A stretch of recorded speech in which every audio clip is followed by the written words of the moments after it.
আসসালামু আলাইকুম বন্ধুরা, আমি আমার হাতে দেখতে পাচ্ছেন দুইটা মিল্ক চকলেট। এটাও দুধের চকলেট, এটাও দুধের চকলেট। তাহলে এটা খুললেই বুঝতে পারবেন কোনটা ভালো কোনটা মন্দ। তাহলে এটা ব্র্যান্ডের চকলেট, এটা হচ্ছে নন ব্র্যান্ড। ঠিক আছে, এটা হচ্ছে নন ব্র্যান্ড। তো আমি এখন নন ব্র্যান্ডেডটা আগে খুলবো। আমি একটা কথা বলতাম সবসময় যে জিনিস যেটা ভালো দাম তার একটু বেশি।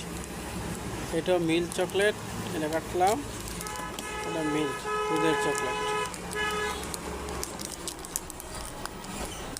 তো দেখেন, এই